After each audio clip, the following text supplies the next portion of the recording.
I got another quick vid. If you're writing notes, write these down, right? I might put up a screenshot of it, voiceover. I don't know what I'll do. Anyways, I don't see how much time I have because after this, I'm not gonna post for a while. I gotta grind. So traditional investing, right? I want to explain some things before I go into why I'm sharing this video and why I'm sharing this information. I'm gonna share the information to help people because I want to show my actual personal journey, what I'm actually really doing with my own funds. But I don't want to mislead people. I don't want to just tell someone like, hey, look, this is the success I got. You should copy what I'm doing because everything I'm doing may not be what fits best in your life, right? So first I want to go over, in case someone doesn't know, what some traditional investing concepts are. So the first thing, you usually want to have an emergency fund, right? 3 to 6 months of life savings saved up, right? Then you want to also, if you're working at a full-time employer, W-2 type employee, you want to have your 401k matched at least to what your employer is going to give you. After that, work on paying off your high interest rate debt if you have any. You have high credit cards, you have other stuff with high interest rates. Start working on getting that paid out. And if you have a health savings account, work on maxing out your health savings account. Put as much in there as you can so that you can get that rolling so you have money to pay for medical expenses because you get to put money in there pre-tax that gets to grow without you getting taxed on the growth. So whenever you have to use it for medical expenses, you have it. And if you Google HSA approval list, like what you can buy on your HSA card, your health savings account, then you'll see there are a lot of items, household items, everyday things you can buy every month that you can purchase through your HSA. And if you purchase it with money that never got taxed, you're saving that tax because you're not having to pay it upfront on your money and then get taxed when you buy it. So that's a good one to look at.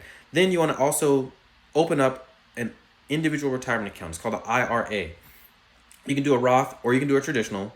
You can Google and look up the difference in a Roth IRA or a traditional IRA and then decide which one's good for you. And after you do that, you want to look at then trying to max out your 401k with your employer.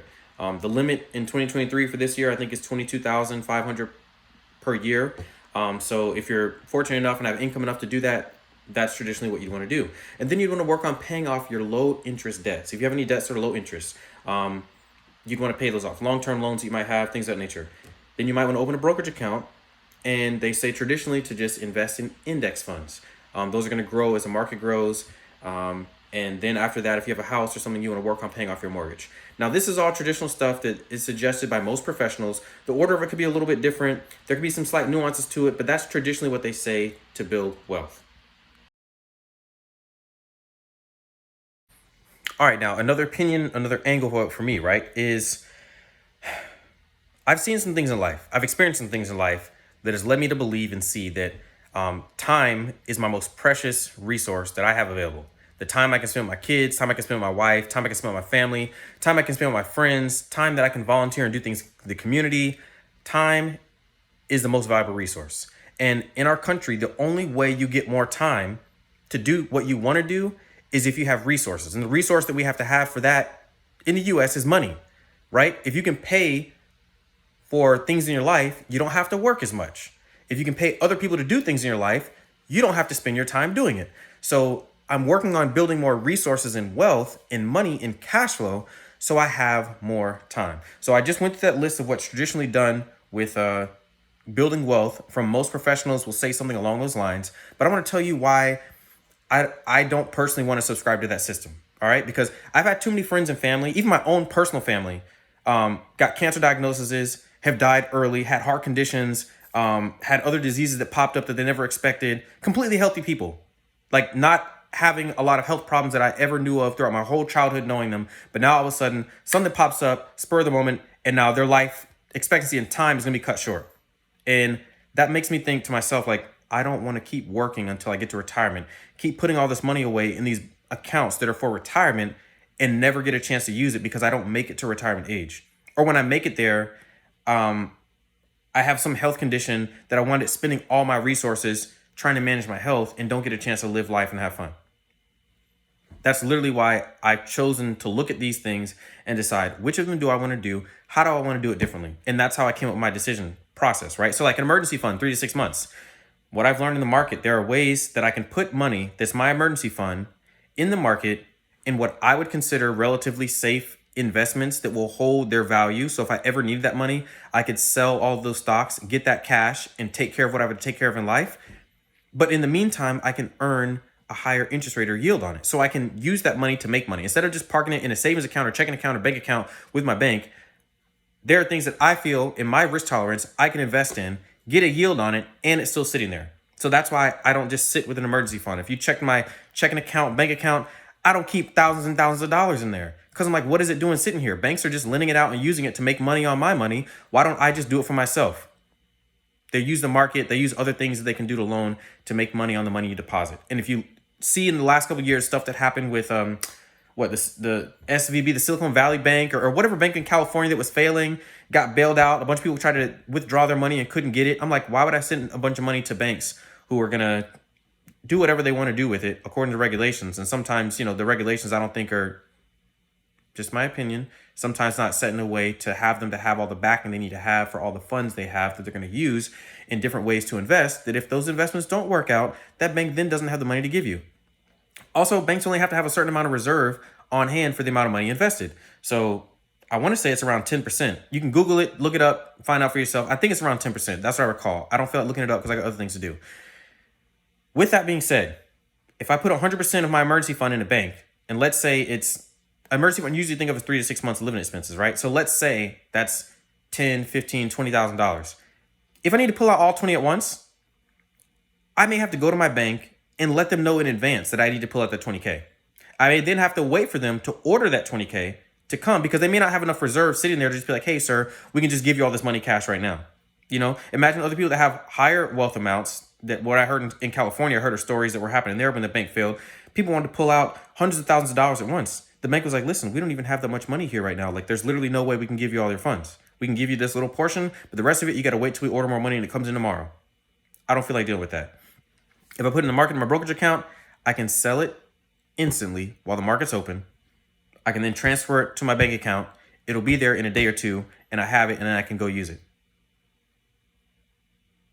All right, so I'm stop at that. The next thing, the 401k. I believe you should use your 401k. That's my opinion, right? I use my 401k. I invest up to the match, maybe a little bit more. I got to look back at my percentage again because I set it and forget it a while ago. I don't sit and mess with it a lot, but I'd set that up to get the match and then some because I plan to have backup plans, right? Like if you plan for something, you want to plan for contingencies for things that may happen that you can't control. I'm doing other things outside of the traditional order. And since I'm doing that, I also want to find ways that I can mitigate that risk because if I'm wrong, I need to have a backup plan. So I still have stuff going to retirement. I'm not banking on that freeing my life up. When I get to retirement age, that'll just be gravy. Paying off debts with high interest, I completely agree. I think you should pay off your debts. It gives you more cash flow. Your income from your work is your biggest shovel to make a mound of dirt or a mound of money. So the smaller shovel you have, because you have a lot of money going to paying debts, then that's less money you can invest. So the more debt you can pay off, then the bigger your shovel is, right? HSA, I don't max out my HSA. I do put money to my HSA, and my HSA is through like the HSA Bank. They allow you to invest money that's in your HSA. So HSA has its own tax benefits. Go ahead and Google it. You'll see what the tax benefits are of HSA. Pause the video and come back. But there are tax benefits to having that. There's a list you can Google as well of things you can buy, everyday household items that you can buy through your HSA. So when you take that tax benefit and money that some employers give you every month for your HSA and you use it to purchase those things, you then are lowering the amount that you're effectively paying out to get those type of items. And it also is money that's sitting there that when you have a medical emergency, you then pay it with your HSA account. It's not coming out of your everyday monthly livelihood budget. So that's what I do. And the money I invest in my HSA, I don't invest it for long-term gains. I invest it in high yield dividend payers because I just want cash flow to come every month that gets deposited to the HSA account that is cash. So if I got to go to the eye doctor, got to go to the ear doctor, got to go to the doctor for whatever, I can just pay my copay, pay my bill, pay whatever it is, go to the dentist, blah, blah, blah. And it's not coming out of my monthly budget every day. The next thing is a Roth IRA, traditional IRA. Again, that's sort of in the same category. I put it as a 401k. You want to put money there to get you towards retirement. That's the whole point of it, right? Maxing out your 401k, again, my idea from what I've seen with things happening in people in life, everyone may not make it to retirement age. So for me to put all this money away, effectively lower the cash flow I have in my household to have fun with my family, go on travel, go on vacation, do trips, do things like that, and I'm putting it all towards retirement to max this out, unless I'm a super high income earner, I can't do that. And I've already told you all before, I'm not a high income earner. I'm at, or maybe a little above the median average in the United States. And I got 4 kids, 2 dogs and a cat, and my wife. If you add all that together, I'm probably right at the median or maybe a little bit lower because I have a lot more dependents to feed in my household. So if I need to go look at the average now, actually, now that I mention it, so I can see actually where I am according to the poverty line or above the poverty line or what the median income is for a family of my size in the United States. Anyways, next you want to work on paying off your debts and investments. I do agree with that, low interest stuff, brokerage account, indexes, mortgage. I agree with all of that. My thing though I'm seeing is I can invest and receive cash flow from my brokerage account. I know that I'll get taxed on it, but who's going to say no to more income just going to get taxed? If someone's going to give me $1 million, but I was going to get taxed on it, I would still take the $1 million. I'm not going to not invest to get money just because I'm going to get taxed on it. So for me, that's a no-brainer. The other thing is the cash flow that I have coming in is helping pay for things in my life. And that's what I plan to show you in the next part of the video. I don't want to make it too long, but I just want to explain a little bit of what I'm doing and why I'm doing it again, to reiterate some different things, because I don't want to just lead people astray and just say, hey, just do what I'm doing. Because if you haven't done some of these other things to shore up your life and your family, then that's not a benefit to you. You know, you need to have life insurance, you need to have health insurance, you need to have retirement going. And then on top of all those things, then there's other things you want to get into because you can help find other ways to build wealth and secure your family. Because ultimately, what I endeavor and what I feel my purpose and thing in life I want to do is I want to help secure families, marriages, kids, parenting, things of that nature. And one way to do it is have more resources so you have more time. Because the more time you can intangibly invest in your children by going with them to soccer practice, basketball, football practice, whatever you play, doing their stuff with them. If they do music, they do chorus, they do dance, they do cheerleading. The more you can be there as a parent, the more you can impact their life. But the more time you have to spend working because you have no additional resources, you have no passive income helping you do things in life, the less time you get to spend with your family. And the biggest impact you're going to have with your kids and your spouse and your life and enjoyment is being there with them. Some people told my personal story, but we have a heloc. We had some stuff happen, took out a loan to pay for it because the other route would have taken a lot longer to get the funds we needed to get this stuff done. $31,000 about left on it. You see the payment here, it's about $475 or $500 a month. That's what I put towards it. Every month I pay $500. And the next payment's due November. So it's coming up here soon. I want to show how I've used investments to help pay for this. So this is showing some dividends I've received in the last 30 days since October. So October 2nd, you can see, and you can add those numbers up. 330, 224, 50, 13, $22, right?